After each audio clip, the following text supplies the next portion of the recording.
المرسلين وعلى آله وصحبه أجمعين. أعوذ بالله من الشيطان الرجيم بفضل بسم الله الرحمن الرحيم. ربنا آتنا في الدنيا حسنة وفي الآخرة حسنة وقنا عذاب النار. கண்ணியத்திற்குரிய அல்லாஹ்வின் நல்லடியார்களே, சகோதரர்களே, வஃபில் ஆখিরাতি ஹஸனத்தன், இறைவா மறுமை நாளையில் எனக்கு நற்பாக்கியத்தை வழங்குவாயாக என்கின்ற துஆவை பற்றிய விஷயங்களை நாம் பார்த்து வருகிறோம். வஃபில் ஆখিরাতি ஹஸனத்தன், அல்லாஹ் நமக்கு சொல்லிக் கொடுக்கக்கூடிய ஒரு துஆ. நீங்க என்னிடத்தில் இப்படி கேளுங்க, யா அல்லாஹ் மறுமை நாளில் எனக்கு நற்பாக்கியத்தை நீ வழங்குவாயாக. இந்த மறுமை நாளில் அல்லாஹு தஆலா நற்பாக்கியங்களை யாருக்கெல்லாம் வழங்குவான் என்கின்ற விஷயங்களை பற்றி நாம் பார்க்கும் பொழுது நபிகள் நாயகம் ஸல்லல்லாஹு அலைஹி வஸல்லம் அவர்களுடைய ஹதீஸ்களில் இருந்து நமக்கு நிறைய விஷயங்கள் கிடைக்கின்றன. அந்த அடிப்படையில் ஹஜ்ரத் அபூ ஹுரைரா ரலியல்லாஹு அவர்கள் அறிவிக்கின்றார்கள், பெருமானார் ஸல்லல்லாஹு அலைஹி வஸல்லம் சிறிய தகப்பனார் அபூ தாலிப் அவர்கள் மரண நேரத்தில் இருக்கிறாங்க. மௌத்தினுடைய அந்த கடைசி நேரம், அந்த சக்கராத்தினுடைய நேரத்தில் இருக்கிறாங்க. அப்போ நபி ஸல்லல்லாஹு அலைஹி வஸல்லம் அவர்கள் அவங்க அபூ தாலிப் பக்கத்தில் உட்கார்ந்து லா இலாஹ இல்லல்லாஹ் சொல்லுங்க, லா இலாஹ இல்லல்லாஹ் சொல்லுங்க, லா இலாஹ இல்லல்லாஹ் சொல்லுங்க சொல்லி கலிமா சொல்லி அவங்களுக்கு சொல்லிக் கொடுத்து கொண்டே இருக்கின்றார். இப்போ அபூ தாலிப் அவங்க என்ன சொல்றாங்க அப்படின்னு சொன்னா, நபி ஸல்லல்லாஹு அலைஹி வஸல்லம் பார்த்து, நான் இப்போ கலிமா சொன்னேன் அப்படின்னு சொன்னா நான் மரணத்திற்கு பயந்துதான் நான் கலிமா சொன்னதாக இந்த குறைஷியர்கள் எல்லாம் என்னை குத்தி குத்தி பேசுவாங்க. இல்ல அப்படின்னு சொன்னா, அந்த பயம் எனக்கு இல்லை அப்படின்னு சொன்னா, நீ சொல்லிக் கொடுக்கக்கூடிய கலிமாவை நான் சொல்லி உன்னுடைய கண்களை நான் குளிர செய்திருப்பேன் என்பதாக அபூ தாலிப் அவர்கள் நபி ஸல்லல்லாஹு அலைஹி வஸல்லம் சொல்றாங்க. இப்போ அல்லாஹ் என்ன செய்யறான் அப்படின்னு சொன்னா, அங்கு உடனடியாக ஒரு வசனம் ஒன்று இறங்குது, ஒரு ஆயத் அல்லாஹ் இறக்குறான். இன்னக லா தஹ்தி மன் அஹ்பப்த வலாக்கின்னல்லாஹ யஹ்தி மன் யஷா. நபியே, நீங்கள் விரும்பக்கூடியவருக்கு நேர்வழியை கொடுக்க முடியாது. நீங்க யாரை விரும்புறீங்களோ அவங்களுக்கு என்ன செஞ்சிட முடியாது. இன்னக லா தஹ்தி மன் அஹ்பப்த, இன்னக லா தஹ்தி, நீங்க விரும்பக்கூடியவங்களுக்கு என்ன செஞ்சிட முடியாது, நேர்வழியை கொடுத்துட முடியாது. மன் அஹ்பப்த வலாக்கின்னல்லாஹ யஹ்தி மன் யஷா, மாறாக அல்லாஹ் தான் நாடியவருக்கு தான் நேரான வழியை கொடுப்பான். அல்லாஹ் சொல்றான், நான் யாரை நாடுகின்றேனோ அவங்களுக்கு தான் என்ன செய்வேன், நான் நேரான வழியை கொடுப்பேன் என்பதாக இந்த வசனத்தை அல்லாஹ் தஆலா அந்த நேரத்தில் இறக்கி வைக்கின்றார். அப்ப நாயகம் ஸல்லல்லாஹு அலைஹி வஸல்லம் மன்னவர்கள் ஒருவருடைய சக்கராத்தினுடைய நேரத்தில் அவருக்கு நாம என்ன சொல்லிக் கொடுக்கணும் அப்படிங்கிறதையும் இந்த ஹதீஸ்ல இருந்து நம்மளால விளங்க முடியுது. நம்ம வீட்டிலையோ நம்ம உறவுகள்லையோ நமக்கு தெரிஞ்சவங்களோ நண்பர்களோ மௌத்தினுடைய அந்த கடைசி நேரம், அவங்க ரூஹு பிரியக்கூடிய அந்த கடைசி நேரத்தில் இருந்தாங்க அப்படின்னு சொன்னா அங்க போய் நீங்க என்ன செய்யக்கூடாது, அழுகிறது, கூச்சல் இருக்கிறது, சத்தம் இருக்கிறது, இதெல்லாம் இருக்கக்கூடாது. இன்று பொதுவாகவே அந்த மாதிரி ஒரு நிலை ஏற்படக்கூடிய வீடுகளில் குறிப்பாக பெண்கள் என்ன செய்யறாங்க அப்படின்னு சொன்னா, சப்தமிட்டு அழக்கூடியதை பார்க்கிறோம், கூச்சலிடக்கூடியதை பார்க்கிறோம். இதெல்லாம் ஆகாது. நாயகம் ஸல்லல்லாஹு அலைஹி வஸல்லம் சொல்றாங்க, உங்களில் ஒருவர் மௌத்தினுடைய நெருக்கத்தில் இருந்தார் சொன்னா, உங்களில் ஒருவர் மௌத்தினுடைய அந்த நெருக்கத்தில் இருந்தார் அப்படின்னு சொன்னா அவருக்கு நீங்க லா இலாஹ இல்லல்லாஹ் கூடிய கலிமாவை சொல்லிக் கொடுங்க என்பதாக நபிகள் நாயகம் ஸல்லல்லாஹு அலைஹி வஸல்லம் சொல்லி காண்பிக்கின்றார்கள். இப்போ அதே போன்று ஒருவர் மரணிக்கக்கூடிய அந்த கடைசி நேரத்தில் லா இலாஹ இல்லல்லாஹ் அப்படிங்கக்கூடிய கலிமாவை சொல்லி ஒரு ரூஹு பிரிஞ்சிருச்சு. அப்படிப்பட்ட ஒரு பாக்கியத்தை அல்லாஹ் கொடுத்துட்டான் அப்படின்னு சொன்னா நாளை மறுமை நாளையில எல்லாம் வல்ல இறைவன் அவருக்கு சிறந்த நல்பாக்கியத்தை வழங்குவான் என்பதாக ஸல்லல்லாஹு அலைஹி வஸல்லம் அவர்கள் சொல்லி காண்பிக்கின்றார்கள்.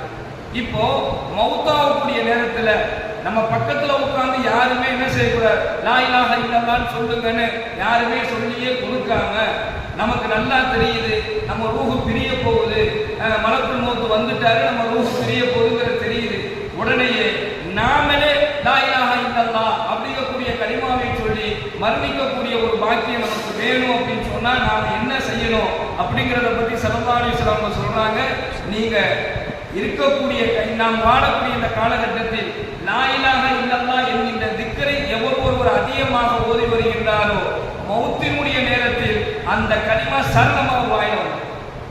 யார் மௌத்தினுடைய அந்த கடைசி நேரத்தில் லா இலாஹ இல்லல்லாஹ் சொல்லி மௌத்தாவராங்களோ எல்லாம் உள்ள இறைவன் மறுமை நாளையில அவர்களுக்கு சிறந்த நல்வாக்கியத்தை வழங்குவான் என்பதாக ஸல்லல்லாஹு அலைஹி வஸல்லம் நாம் வாழக்கூடிய இந்த காலகட்டத்தில் லா இலாஹ இல்லல்லாஹ் என்கின்ற திக்ரை ஒருவர் அதிகமாக ஓதி வருகின்றாரோ மௌத்தினுடைய நேரத்தில் அந்த கலிமா சரணமாக வாயிலும் யார் மௌத்தினுடைய அந்த கடைசி நேரத்தில் லா இலாஹ இல்லல்லாஹ் சொல்லி மௌத்தாவராங்களோ எல்லாம் உள்ள இறைவன் மறுமை நாளையில அவர்களுக்கு சிறந்த நல்வாக்கியத்தை வழங்குவான் என்பதாக ஸல்லல்லாஹு அலைஹி வஸல்லம் அவர்கள் சொல்லி காண்பிக்கின்றார்கள்.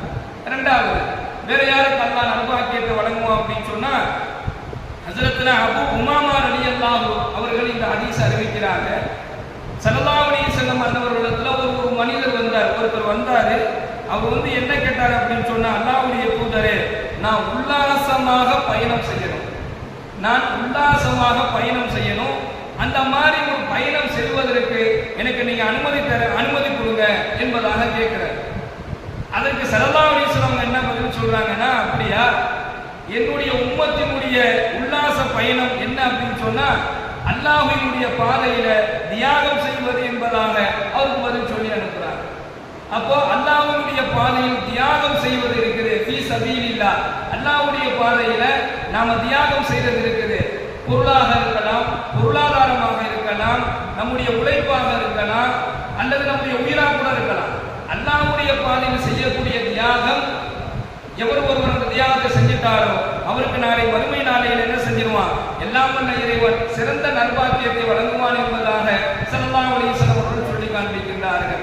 இந்த தியாகம்னா என்ன அப்படின்னு சொன்னா, எதையெல்லாம் நாம தியாகம் செய்யும் போது அல்லாஹ் நம்மை விரும்புகிறான் அப்படிங்கிறத நாம் பார்த்தோம்னு சொன்னா, ஒன்று அல்லாஹ் அல்லாத விஷயங்களின் மீது ஆசைகள் ஏற்படும் பொழுது அந்த ஆசையை தியாகம் செய்வதை அல்லாஹ் விரும்புகிறான். எதை அல்லாஹ் பிடிக்கலன்னு சொல்லியிருக்கிறானோ, எதை அல்லாஹ் செய்யக்கூடாதுன்னு சொல்லியிருக்கிறானோ, எதை செஞ்சா அல்லாஹ் நம் மீது கோபப்படுவானோ அதன் மீது வரக்கூடிய ஆசைகளை ஒருவர் தியாகம் செய்கிறாரோ அவரை அல்லாஹ் விரும்புகின்றார், அவருக்கு சிறந்த நல்வாக்கியத்தை அல்லாஹ் வழங்குவான் என்பதாக நாம் பார்க்கிறோம். இரண்டாவதாக பேராசைகள், பேராசைப்படக்கூடாதுன்னே நமக்கு ஸல்லல்லாஹு அலைஹி வஸல்லம் எச்சரிக்கிறாங்க. என்ன சொன்னீங்க, ஆசை கூட நம்ம கொள்ளலாம், ஆனா பேராசை என்பதை ஸல்லல்லாஹு அலைஹி வஸல்லம் விரும்பல. அப்போ இந்த பேராசை கொள்வதையும் அல்லாஹ்விற்காக வேண்டி விட்டுவிட வேண்டும். விட்டுவிடுதல் என்பதற்கு பெயர் தான் தியாகம் என்பதாக பொருள். அப்ப அந்த பேராசை கொள்வதை ஒருவர் விட்டு விடுகின்றாரோ அவருக்கு நாளை மறுமையில அல்லாஹ் தஆலா சிறந்த நல்வாக்கியத்தை வழங்குவான். அடுத்து மூணாவது, நமக்கு பிடிக்குது ஆனால் அது அல்லாஹ்வுக்கு பிடிக்காது அப்படிங்கக்கூடிய ஒரு நிலை, அப்படிங்கக்கூடிய ஒரு விஷயத்தை நம்ம தெரிஞ்சுக்கிட்டோம்னா அல்லாஹ்விற்கு பிடிக்காததை இந்த உலகத்துல எந்த காரணத்தை கொண்டு நான் செய்ய மாட்டேங்கக்கூடிய அடிப்படையில தனக்கு பிடித்ததை ஒரு தியாகம் செய்கின்றாரோ அவருக்கு சிறந்த நல்வாக்கியம் உண்டு. இதை தாண்டி நான் எதை செஞ்சாலும் அது அல்லாஹ்வுக்காண்டி மட்டுமே செய்வேன் என்கின்ற அடிப்படையில் எந்த காரியத்தை நாம் செய்தாலும், எந்த தியாகத்தை நாம் செய்தாலும், எதை நாம விட்டு கொடுத்தாலும் இதை நான் அல்லாஹ்வுக்காக வேண்டி தான் செய்யறேன் அப்படிங்கக்கூடிய ஒரு எண்ணத்தில் இருப்பவருக்கு அல்லாஹ் மறுமையில் சிறந்த நல்வாக்கியத்தை வழங்குகின்றான். ஸல்லல்லாஹு அலைஹி வஸல்லம் சொல்றாங்க, வலா யுகாரிபுஹு ஷைஉன், இந்த தியாகம் என்று சொல்லக்கூடிய இந்த அமலுக்கு பக்கத்துல வலா யுகாரிபுஹு ஷைஉன், எந்த அமல் நிற்க முடியாது. இந்த தியாகம் என்று சொல்லக்கூடிய இந்த செயலுக்கு முன்னாடி வேற எந்த நற்செயல்களும் நிற்க முடியாது என்பதாக ஸல்லல்லாஹு அலைஹி வஸல்லம் அவர்கள் சொல்லி காண்பிக்கின்றார்கள்.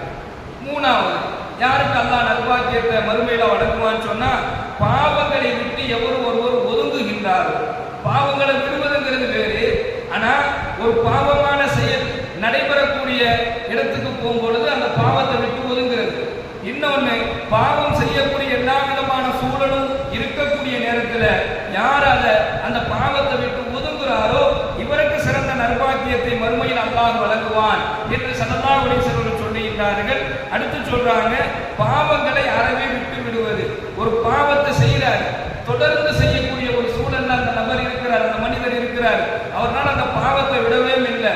ஆனா ஒரு கட்டத்துக்கு மேல அவர் என்ன செஞ்சார், வெட்கப்பட்டு அல்லாஹ் மீது அச்சத்தின் காரணமாக, யா அல்லாஹ் இந்த பாவத்தை இனிமேல் நான் செய்யவே மாட்டேன்னு சொல்லி பாவத்தை அறவே ஒருவர் விட்டுட்டார் அப்படின்னு சொன்னார். தான் தொடர்ந்து செய்து வந்த பாவத்தை ஒருவர் அல்லாஹ்விற்காக வேண்டி அறவே விட்டு விடுகின்றாரோ அவருக்கு அல்லாஹ் மறுமையில சிறந்த நல்வாக்கியத்தை வழங்குவான் என்பதாக ஸல்லல்லாஹு அலைஹி வஸல்லம் அவர்கள் சொல்லி காண்பிக்கின்றார்கள். எனவே கண்ணியமிக்க கண்ணியமிக்க அல்லாஹ்வின் நல்லடியார்களே, சகோதரர்களே, நாளை மறுமையில அல்லாஹ்விடத்துல சிறந்த நற்பாக்கியத்தை பெறக்கூடிய ஒரு நல்ல நசீபை அல்லாஹ் நமக்கு வழங்குவானாக. மேலும் நம்மளுடைய மௌத்தினுடைய கடைசி நேரத்தில் லா இலாஹா இல்லல்லாஹ் என்கின்ற அந்த கலிமாவோடு வர்ணிக்கக்கூடிய நல்ல பாக்கியத்தை அல்லாஹ் நமக்கு வழங்குவானாக. வாஹிர் தஅவானா அல்ஹம்துலில்லாஹி ரப்பில் ஆலமீன். அஸ்ஸலாமு அலைக்கும் வரஹ்மத்துல்லாஹி